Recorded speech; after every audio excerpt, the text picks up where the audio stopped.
aí, gente, tudo bem? Sejam bem-vindos a mais um episódio do Parabólica Podcast. Eu sou o Pedro Renó, professor aqui do Parabólica e também do Parabólica Podcast. Eu não vou mais ficar falando, vocês devem me conhecer do Parabólica, porque agora eu espero que vocês já me conheçam um pouquinho do podcast, também estou lá na Twitch. Inclusive estamos na Twitch gravando ao vivo esse episódio do Parabólica Podcast. Tema importante que vai ser cobrado em algum vestibular, vai ser cobrado no Enem.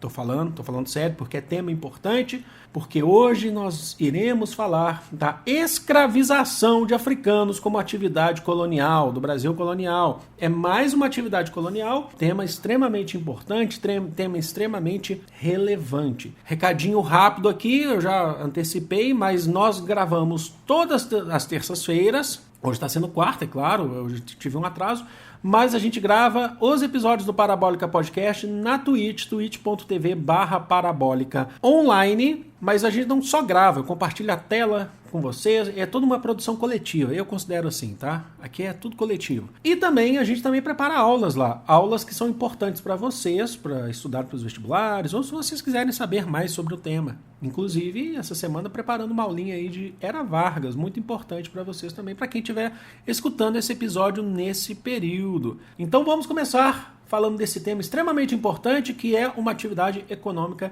extremamente lucrativa para Portugal. Então vamos lá, então.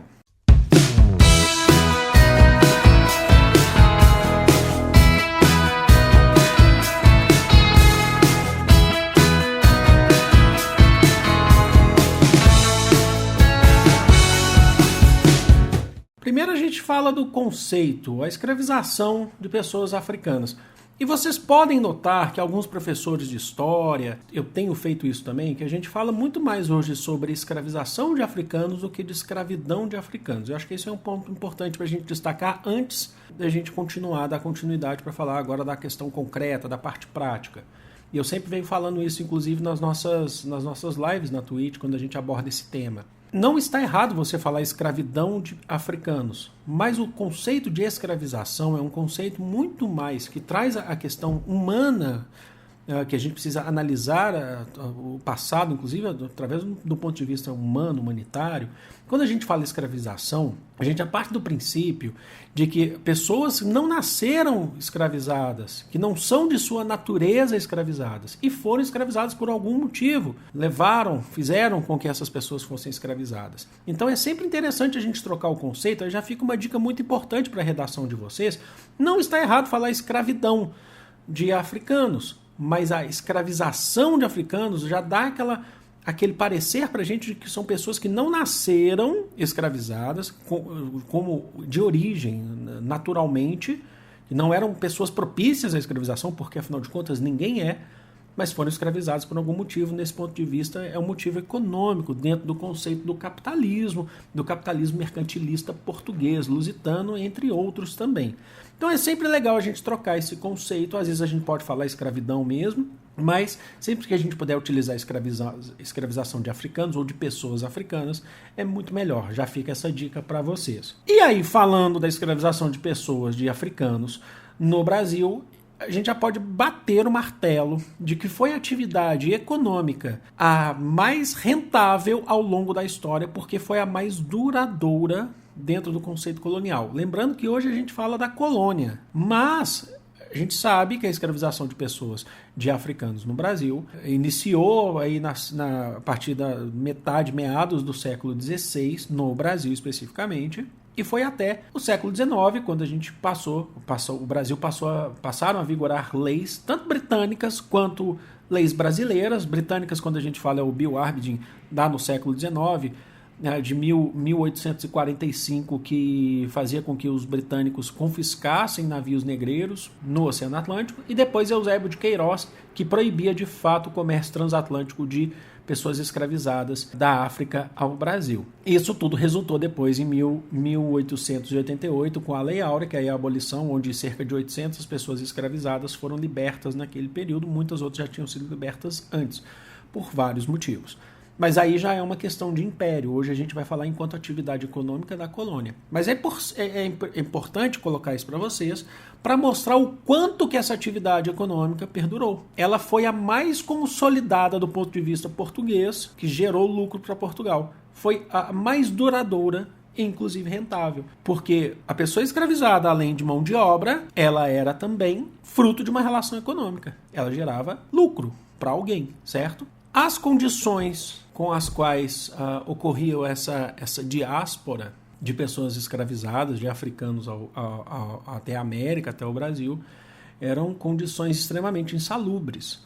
Fica conhecido o grande caso dos navios negreiros que começaram a aportar no Brasil, no litoral nordestino do Brasil, a partir de mais ou menos 1540, 1550, chegam os primeiros registros de navios negreiros no Brasil, que também eram conhecidos como tumbeiros, e o nome já é extremamente autoexplicativo. Tumbeiro por quê? Porque era uma tumba. Muitas pessoas morriam dentro do navio negreiro. Eles eram colocados, as pessoas eram colocadas, geralmente nas partes que você tinha menos condições de viver, de sobreviver, em uma viagem que durava semanas, em alguns momentos até meses, atravessando o Oceano Atlântico.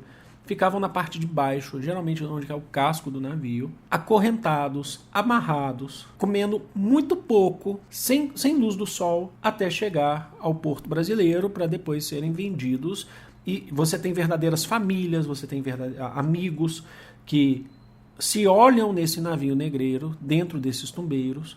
Se não falecem ali, eles são levados depois, quando chegam aqui no Brasil, são levados para cada um para um canto e nunca mais se vêem. É uma história muito triste para a gente pensar, é de fato uma história muito triste. E se ocorresse algum tipo de foco de rebelião dentro desses tumbeiros, desses navios negreiros, eles eram castigados ali mesmo, eram amarrados ao tronco ali mesmo, na frente de todo mundo para serem vistos. Então, a situação é uma situação muito triste. É uma situação extremamente complexa que eu tenho certeza que enquanto a gente fala aqui, a gente fica triste, passa aqui a contextualização histórica, mas não é possível sentir na pele o que essas pessoas sentiam. Porque é muito difícil de viver isso, de sentir na pele.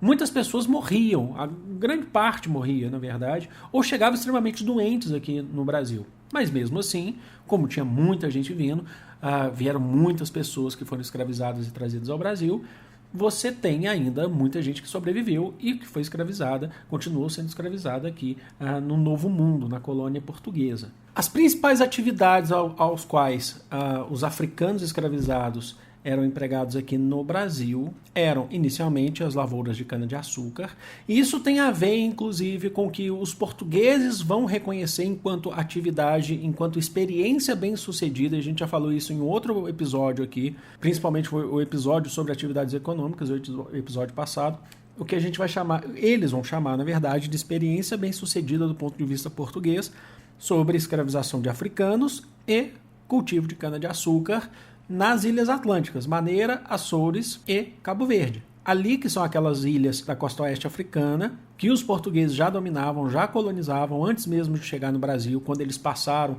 através do navegante Gil Eanes, explorador português, em 1435, eles já colonizaram aquelas. Fizeram um tratado com a Espanha mais para frente, o Tratado de Alcaçovas-Toledo, e eles ficaram com aquela parcela de terras, com aquelas ilhas. E lá eles já cultivavam cana-de-açúcar, sabendo que era um produto que vendia na Europa, porque o açúcar vendia, e utilizavam da mão de obra de escravizados africanos. Então aqui eles tentaram repetir esse processo, já trazendo o cultivo de cana-de-açúcar, e repetindo o processo com a mão de obra de escravização de pessoas africanas aqui também. Por isso, foi uma atividade duradoura, uma atividade econômica duradoura do ponto de vista português. Até mesmo porque depois eles foram empregados em outras atividades econômicas, algumas menores, e depois, quando a gente chega no século XVIII, são empregados escravizados, né? Acho que é o melhor conceito, o melhor termo para dizer, foram escravizados também nas minas de ouro, na capitania de Minas, entre outras capitanias também no período da exploração aurífera no Brasil.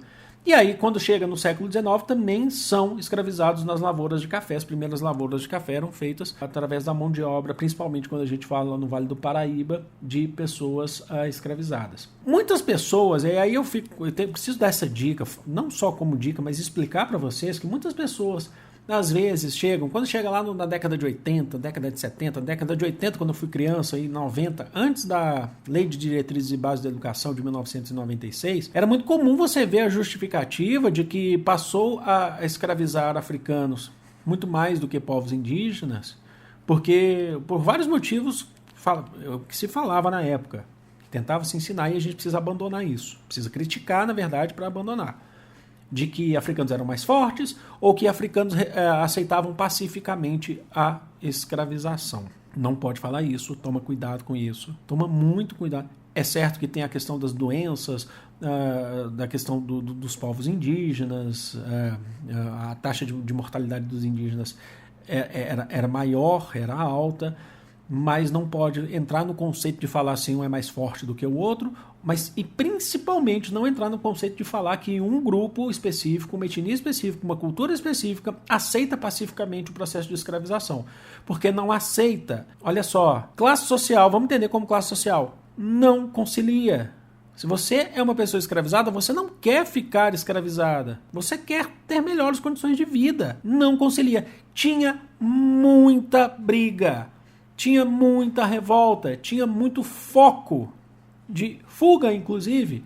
Nesse episódio especificamente, a gente não vai falar da formação dos quilombos, porque acho que merece um episódio específico sobre, mas vocês já precisam entender que já, por conta disso, já existia uma preocupação dos próprios senhores que compravam as pessoas, que compravam pessoas, e já tinha essa preocupação de trazer pessoas, de comprar pessoas para trabalhar nas suas lavouras de cana-de-açúcar, de etnias diferentes dentro da África. Porque também a gente não pode cair e achar que todo mundo que veio da África se conhecia, era igual e falava a mesma língua. É claro que você tem algo semelhante, porque há uma questão muito importante de localidade da costa oeste africana, as etnias bantôs e tal, mas não dá, mesmo assim não dá para dizer. A África é uma colcha de retalhos, um grande mosaico de culturas, assim como é o Brasil, inclusive, que ajudou a formar o que é o Brasil hoje. Compreenderam? Então a gente precisa tomar muito cuidado nesse sentido.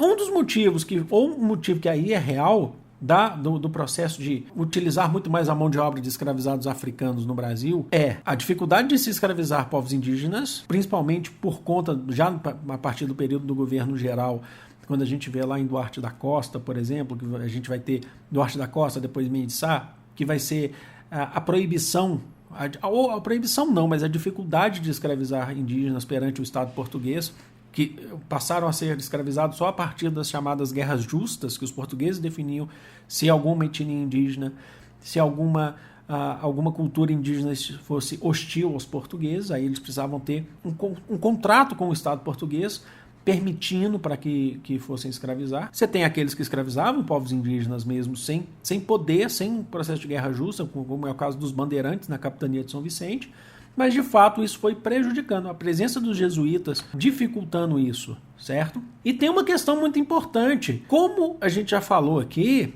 a escravização de povos africanos no período colonial, ela é mais do que uma mão de obra, ela é uma atividade econômica duradoura. Então, significa que escravizar africanos gera lucro para Portugal. Como assim?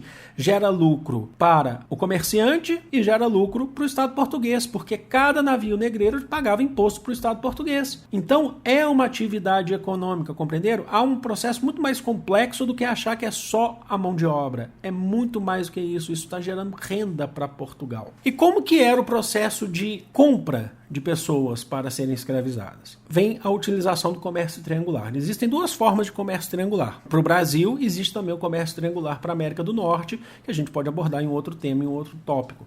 São parecidos, mas o destino é outro e os produtos utilizados para essa troca são outros. Aqui no Brasil se produzia cana-de-açúcar, se produzia você tinha outras culturas, o cultivo de outras culturas, como por exemplo o tabaco. Especificamente, açúcar e tabaco eram levados para ser vendidos em Portugal, saíam do Brasil, passavam pelas feitorias e eram levados para ser vendidos em Portugal, certo? Isso é muito importante. Lá em Portugal se comprava produtos manufaturados, principalmente quando a gente fala em tecidos e calçados, produtos manufaturados.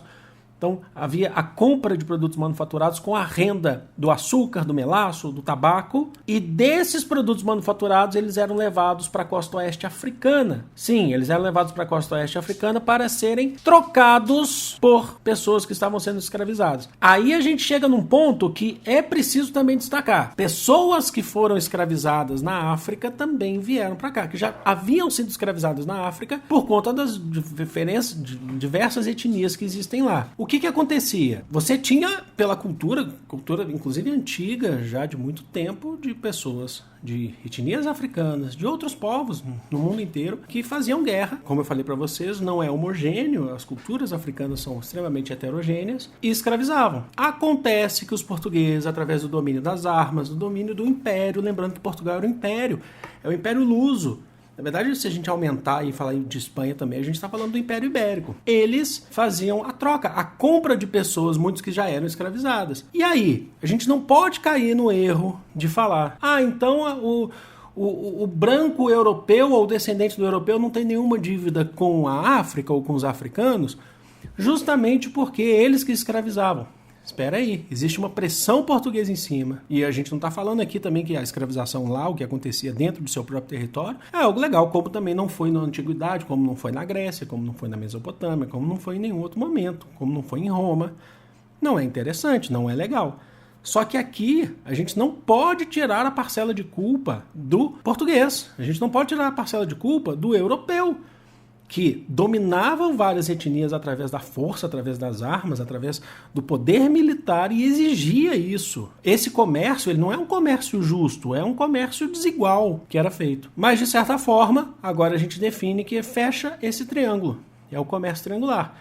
Da produção de tabaco e de açúcar no Brasil que vai para Portugal, que é trocado por produtos manufaturados, que são levados para a costa oeste africana e trocados também por pessoas que foram escravizadas para o Brasil, certo? E é bom pontuar também os principais países da atualidade.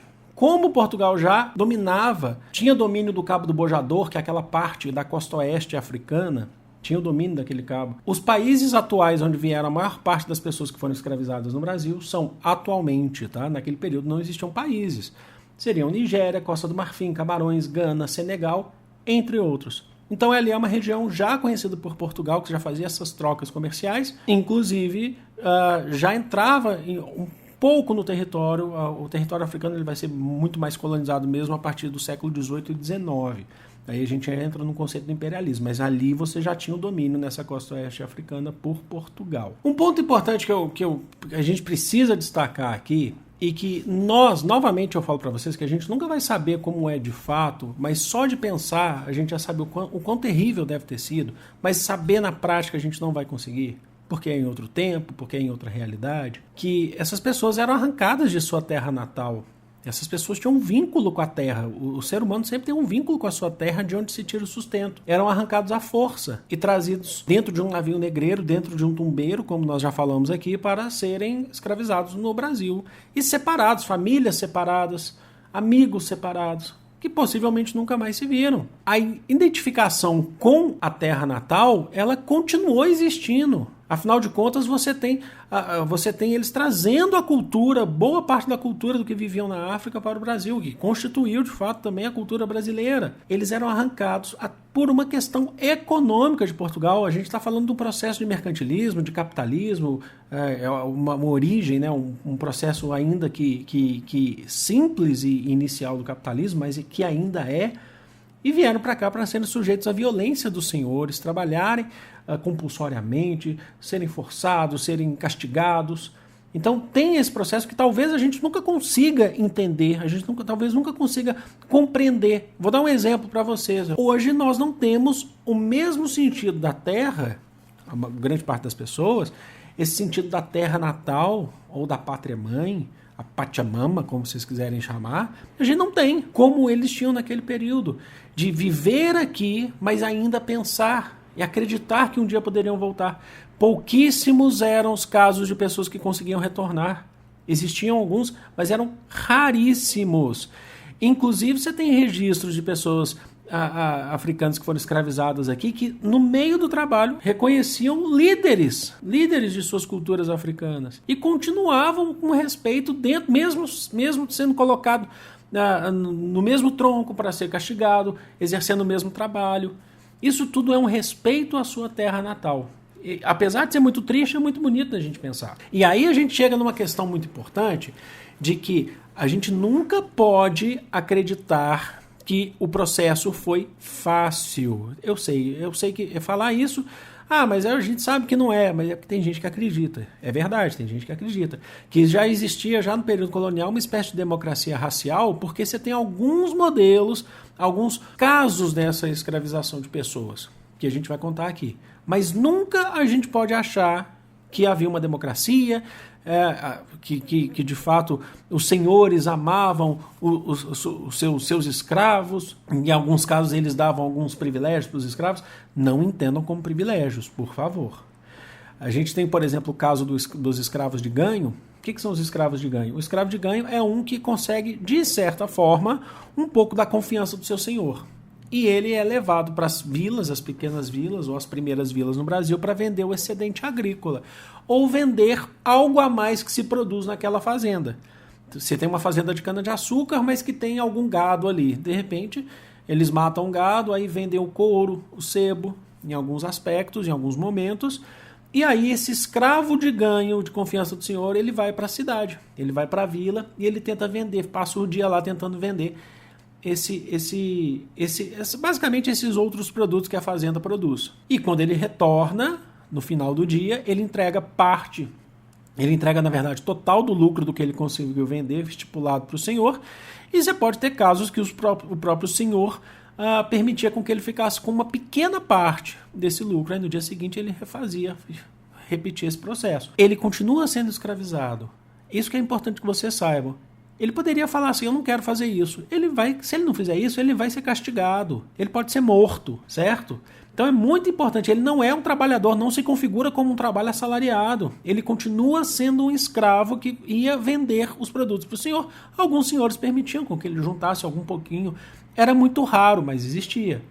Mas nunca falar, então, não era escravo, era assalariado. Não, ele era uma pessoa escravizada. Ele não podia ter a opção de não fazer aquilo. E aí, você tem, sim, casos dessas próprias pessoas que foram escravizadas, os escravos de ganho que juntavam dinheiro, que poderiam juntar com o fim de comprar a sua própria alforria, de comprar a sua própria liberdade. E aí, por conta desse trabalho, eles compravam sua liberdade. Era raro, mas existia. Já havia esse processo de poder comprar alforria. E eu até comentei isso quando a gente estava preparando essa aula para o podcast, que pode acontecer também do próprio escravo de ganho, às vezes quando ele encontra dentro da própria fazenda que ele está trabalhando, ele encontra um líder, um príncipe, um nobre de sua terra natal, ao qual ele respeitava e que está sendo escravizado aqui como ele, em vez de comprar a sua própria liberdade, quando ele consegue juntar o dinheiro, ele compra desse nobre, desse príncipe africano, para permitir com que ele volte. Olha a importância que ele está dando para a sua terra natal. Isso mostra para a gente que não importa a condição que você esteja, não importa que você esteja no Brasil sendo escravizado, eles não abandonaram o seu passado, a importância da sua cultura. Isso é muito interessante de se pensar. Como eu falei para vocês, é triste pra caramba, e ao mesmo tempo é bonito, porque é uma questão de identificação com a sua terra natal. Havia também as chamadas mucamas, e aí a gente precisa entrar nesse mesmo conceito de não cair no erro de achar que a mucama ela não era uma pessoa escravizada e achar também que ela tinha privilégio. Quem eram as mucamas? Eram mulheres também que ganhavam uma certa confiança dos senhores, o senhor e a senhora, os donos da fazenda, os senhores de engenho, e elas prestavam serviços domésticos nas casas desses senhores, na famosa Casa Grande. Elas viviam ali, em alguns aspectos elas poderiam até dormir ali, se fosse o caso, realizavam esses serviços domésticos, como a limpeza, o preparo na cozinha e principalmente cuidar dos filhos dos senhores. E aí é um ponto que também é um ponto que toca. Por quê? Cuidar dos filhos e até a amamentação. E quando chegava a esse ponto de amamentar, ela também pode ser conhecida como ama de leite. Geralmente era uma mulher escravizada que já teve seus filhos biológicos, e aí ela era colocada para amamentar os filhos da senhora. O que acontecia? Por cultura daquele período, dos senhores de engenho, das famílias do senhor de engenho, as crianças eram criadas, de fato, pela mucama ou ama de leite, enquanto ela está amamentando. E aí eu entro num ponto que acho que é muito importante, que quando eu preparei essa aula na Twitch, eu até coloquei no documento, se você não me segue na Twitch, me siga lá que a gente prepara o documento e disponibiliza para vocês. Lá a gente coloca uma fotografia, coloca imagens, na verdade. Lá eu coloquei uma fotografia de 1860, denominada de Mucama e o Menino. É uma fotografia da capitania de Pernambuco, já província, né, 1860, de uma mulher, uma mucama, com um filho, possivelmente o filho do senhor daquela mucama, daquela mulher. É uma fotografia do período imperial, mas que serve para a gente entender a colônia, porque no período da colônia não existia fotografia. Quando você olha para essa fotografia, e eu indico, já que você não, para você que não acompanhou a nossa live na Twitch, que você procure exatamente esse nome, Mucama e o Menino, Pernambuco 1860, que você vai encontrar entre várias outras, inclusive você tem fotografias de mucamas na escravização de africanos nos Estados Unidos, mas essa é especificamente do Brasil, que é o jeito com que o menino segura no braço dela, dessa mulher, para fotografar. Ela está com uma roupa, possivelmente uma roupa da senhora, que é disponibilizada para ela tirar essa fotografia. Ela não usa essa roupa, tá? Esse vestido, durante o dia a dia. Ela não utiliza. Foi um momento específico. A fotografia antigamente, só para explicar, isso aqui a gente está na década no século XIX, mas até os primórdios da fotografia no século XX, a fotografia é um evento. Você se organizava, você se arrumava para o evento. Possivelmente, essa fotografia fez parte de uma série de várias outras fotografias da família. E aí colocaram ela. E o jeito que o menino segura as duas mãos, uma no ombro e outra no braço, mostra o carinho e possivelmente o amor que esse menino tem por essa mulher. Possivelmente foi ela que o amamentou, é ela que cria ele é uma criança. Se ela teve filhos biológicos, os filhos dela possivelmente brincaram com ele enquanto crianças. Só que qual que é a parte triste dessa história? Ela o pertence. Ou pertence aos seus pais e vai pertencer a ele, todas as gerações dela vão até então acreditavam que pertenceriam a ele. Ela não deixa de ser uma propriedade dele, por mais que há um carinho. Sabe por que eu estou falando que há carinho? Porque eu não sei vocês, mas do meu ponto de vista, pelo menos que eu acho que é da maioria das pessoas, amor de mãe, amor de pai não vem de questão necessariamente de laços sanguíneos, vem de questão do coração. Olha que bonito que eu estou falando. E é real, vem da criação. Se essa mulher o criou até então, ela criou vínculos com ele e ele a ama. Só que, ao crescer como primogênito, ele precisa compreender que ela também, mesmo assim, ela não deixa de ser uma pessoa escravizada, que ela não deixa de ser uma escrava e ela não deixa de ser uma propriedade, que ele pode inclusive vendê-la, vender os seus filhos, vender os seus parentes, se ele precisar, se ele quiser, e ele pode castigá-la nessa concepção tradicional da escravidão no Brasil. Então é muito triste de se pensar.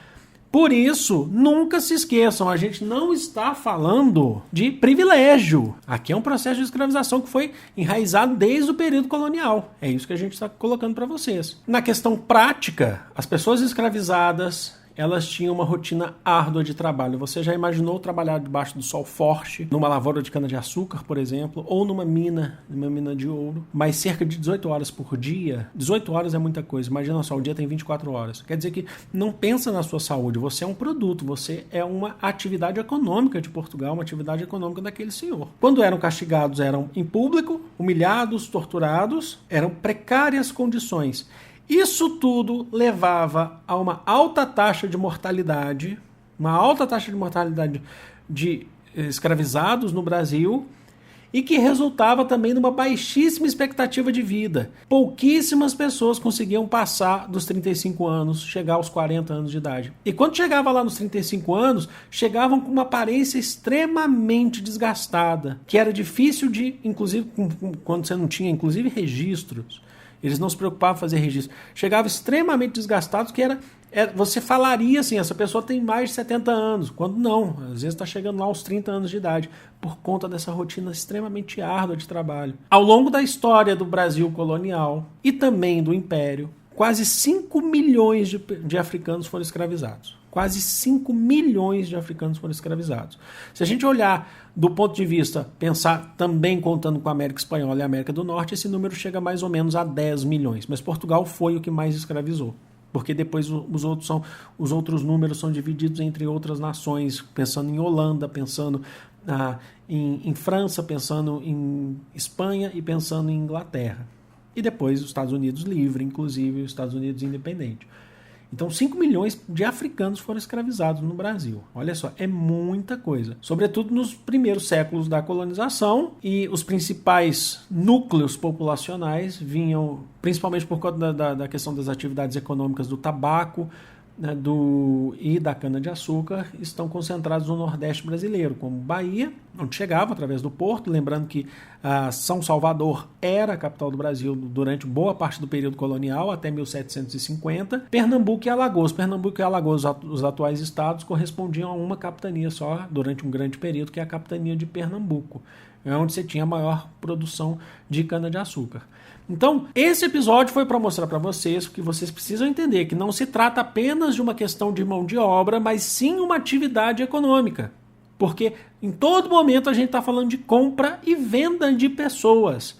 É assim que a gente precisa compreender o processo de escravização de pessoas africanas no Brasil. Há um processo que a gente precisa compreender de fato que existe uma atividade econômica. A que mais gerou lucro para Portugal no período da colônia, como foi o caso aqui a gente falando da colônia, justamente porque se pagava imposto, gerava lucro para o comerciante, pagava imposto para o rei de Portugal, certo? Eu espero de coração, espero muito que vocês tenham curtido, que vocês tenham gostado. A gente precisava fazer um episódio à parte sobre a escravização enquanto atividade econômica do período colonial. Eu vou ficando por aqui, lembrando que a gente está gravando sempre em live na Twitch, esse episódio do podcast, e também a gente prepara outras aulas. A gente já preparou o Segundo Reinado, agora a gente vai começar uma aula de Ana Vargas, por exemplo.